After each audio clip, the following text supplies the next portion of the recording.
നമസ്കാരം, ദാസേനാണ് തൃശ്ശൂരിൽ നിന്ന്. അപ്പോൾ ഇന്നലെ ആവനാഴി എന്ന സിനിമ റിലീസ് ചെയ്തിരിക്കുകയാണ് അല്ലേ, വീണ്ടും ചെയ്തിരിക്കുകയാണ്. പക്ഷേ എനിക്ക് കാണാൻ സാധിച്ചിട്ടില്ല, കുറച്ച് തിരക്കുകളൊക്കെ ഉള്ള കാരണം എനിക്ക് തിയേറ്ററിൽ പോയൊരു സിനിമ കാണാൻ സാധിച്ചിട്ടില്ല. എങ്കിലും എൻ്റെ ഏറ്റവും ഇഷ്ടപ്പെട്ട സിനിമകളിൽ ഒന്നാണ് ആവനാഴി. ഞാൻ പ്രീ ഡിഗ്രിക്ക് പഠിക്കുന്ന സമയത്താണ് ആവനാഴി എന്ന സിനിമ വരുന്നത്. ഏകദേശം 1986 ഓണത്തിനാണ് സിനിമ വരുന്നത്. അപ്പോൾ ഓണത്തിന് സിനിമ വരുമ്പോൾ ഞാൻ കുറേ വീഡിയോ ഒക്കെ ചെയ്തിട്ടുള്ളതാണ് മുമ്പ്, നിങ്ങൾ കാണാത്തവർക്ക് വേണ്ടി വീണ്ടും പറയുന്നതാണ്. സാജി പ്രൊഡക്ഷൻസിൻ്റെ ബാനറിൽ I V Sasi, T Damodaran I V Sasi സംവിധാനം ചെയ്ത സിനിമയാണ്. അപ്പോൾ ഈ സിനിമ ഇറങ്ങുന്ന സമയത്ത് 5ഓളം മമ്മൂക്ക സിനിമകളാണ് തൃശ്ശൂർ കളിക്കുന്നത് കേട്ടോ. അപ്പോൾ തൃശ്ശൂരിലെ എല്ലാ തിയേറ്ററിലും മമ്മൂക്കയുടെ സിനിമയാണ് കളിക്കുന്നത്. മോഹൻലാൽ 2 സിനിമകൾ അന്ന് മാറ്റി വെച്ചിരിക്കുകയാണ്. കാരണം മമ്മൂക്കയുടെ സിനിമ വന്നു കഴിഞ്ഞാൽ പിന്നെ അന്നൊന്നും മോഹൻലാൽ സിനിമ മാറ്റി വയ്ക്കും. അപ്പോൾ തൃശ്ശൂർ രാഗത്തിൽ ആവനാഴി, അതുപോലെ തന്നെ രാമദാസിൽ ന്യായവിധി, അവിടെ കളിക്കാനുള്ള സിനിമ മാറ്റി വെച്ചിരിക്കുകയാണ്. നമുക്ക് പാർക്കാൻ മുന്തിരിത്തോപ്പുകളാണ് സിനിമ വേണ്ടത്, അത് മാറ്റി വെച്ചിരിക്കുകയാണ്, അത് വന്നിട്ടില്ല. സ്വപ്ന തിയേറ്ററിൽ പൂവിന് പുതിയ പൂന്തന്നൽ, അതേപോലെ തന്നെ ഗിരിജ തിയേറ്ററിൽ അന്ന് നന്ദി വീണ്ടും വരിക മമ്മൂക്കയുടെ തന്നെ. അന്ന് ജോസ് തിയേറ്ററിൽ മാത്രം മമ്മൂക്കയുടെ സിനിമയില്ല, അന്ന് ബാലേന്ദ്രമേനോൻ്റെ ഏത് സിനിമയാണ്, ആ സിനിമയാണ് കളിക്കുന്നത്. കറക്റ്റ് പേര് ഓർമ്മയില്ല. അങ്ങനെയാണ് സിനിമകൾ വന്നിരിക്കുന്നത്. അപ്പോൾ സായം സന്ധ്യ എന്നൊക്കെ പറഞ്ഞ സിനിമ റിലീസ് ചെയ്തിട്ടില്ല, അതിങ്ങനെ പെൻഡിങ്ങിൽ വെച്ചിരിക്കുന്നത് മമ്മൂക്കയുടെ. അങ്ങനെ ഈ സിനിമ വരികയാണ്. ഫസ്റ്റ് ഷോ മമ്മൂക്കയുടെ ഫസ്റ്റ് ഷോ നമ്മൾ കാണുന്നത് ആവനാഴിയാണ്.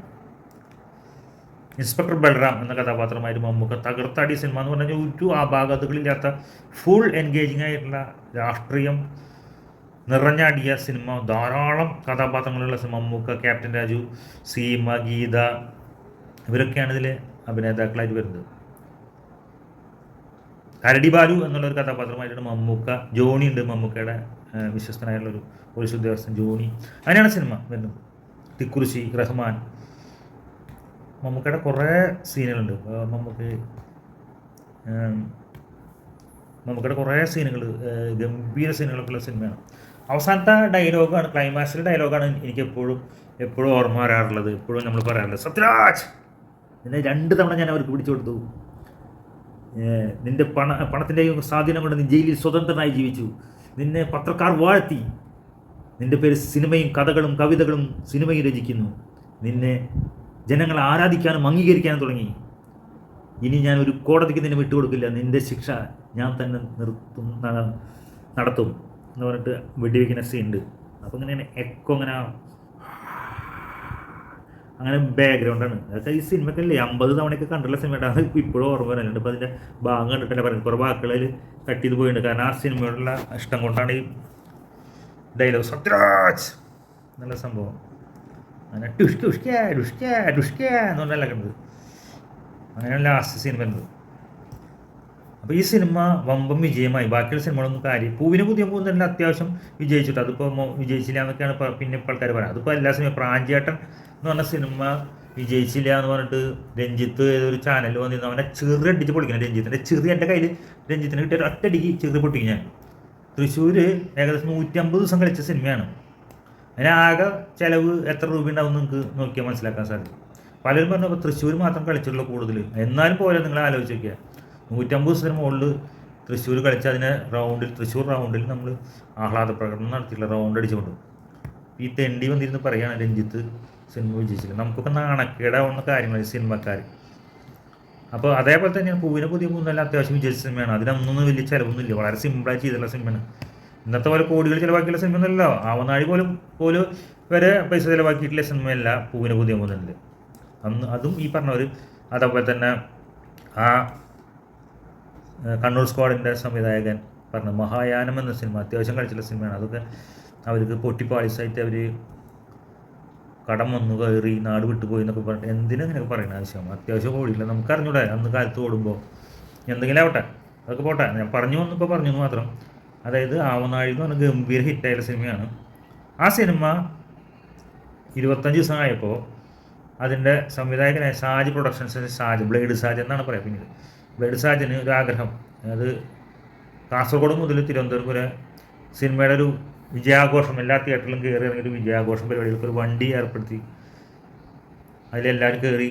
മമ്മൂട്ടി, ക്യാപ്റ്റൻ രാജു, സീമ, ഗീത ഇവരൊക്കെ കയറ്റിയിട്ടൊരു ആഘോഷം എല്ലാ തിയേറ്ററിലും റിസീവ് ചെയ്യുന്ന സംഭവമൊക്കെ.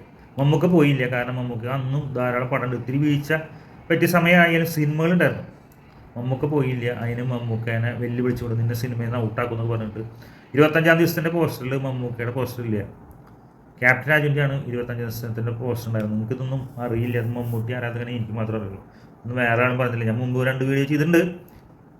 അങ്ങനെ 50-ാം ദിവസത്തിൻ്റെ പോസ്റ്ററിൽ പിന്നെ പ്രശ്നങ്ങളൊക്കെ ആയിരുന്നു. ചെറിയൊരു ഫോട്ടോ, അതായത് മമ്മൂക്കയുടെ പൂണ്ടുവിളയുടെ സിനിമ, മമ്മൂക്കയുടെ ഫുൾ ക്രെഡിറ്റ്സ് ഗോസ് ടു ഈ സിനിമയിലെ വിജയം മുഴുവൻ മമ്മൂക്കയുടെ തലയിലാണ്. എന്നിട്ട് പോലും മമ്മൂക്കനെ തോൽക്കും, നിന്നെ മലയാള സിനിമയിൽ നിന്ന് ഔട്ടാക്കുന്നു പറഞ്ഞിട്ട് ഈ സാജൻ സ്ഥിരമായിട്ട് പത്രത്തിലൊക്കെ എഴുതിയിരുന്നു. അങ്ങനെ കൊണ്ടുപോയി ഇതിന് കിട്ടിയ കാശ് കൊണ്ടുപോയിട്ട് മുതൽ മുടക്കിയതാണ് ഒരു പണ്ടാര ചരക്കിനെ. ഏത് ചരക്ക്? കടത്തനാട് അമ്പാടി.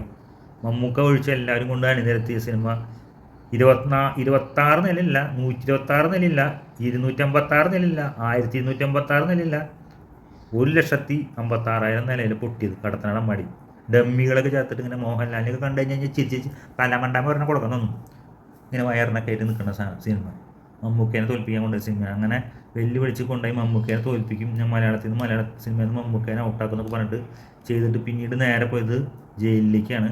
ഈ പറഞ്ഞ സാജൻ സാമ്പത്തിക തട്ടിപ്പ് നടത്തി, ബ്ലേഡിൻ്റെ എന്താ പരിപാടിക്ക് നടത്തി ജയിലിൽ പോയി. പിന്നെ പുറത്തേക്ക് വന്നൊന്നും പോലും അറിയില്ല. ഇത്രമാത്രം ഈ വീഡിയോയിൽ ഇത്രമാത്രം പറഞ്ഞില്ല. 7 മിനിറ്റായി. ഇനി വീണ്ടും ഞാൻ സിനിമ 2-3 ദിവസത്തിനുള്ളിൽ കണ്ടിട്ട് ഇവിടെ മോർണിംഗ് ഷോ കളിക്കുന്നത്. അപ്പോൾ രാവിലെ തന്നെ പോയി കാണാൻ പറ്റില്ല, അതുകൊണ്ടാണ്. അപ്പോൾ ഞാൻ വേറെ ദിവസം ക്ലിയറായിട്ട് ആ സിനിമ ഒന്ന് കണ്ടിട്ട് കൂടുതൽ വിവരങ്ങൾ പറയാം. ഓക്കെ, എല്ലാവരും ചാനൽ കാണാൻ ലൈക്ക് ചെയ്യുക, കമൻറ്റ് ചെയ്യുക, സബ്സ്ക്രൈബ് ചെയ്യുക. ദാസേട്ടൻ തൃശ്ശൂർ.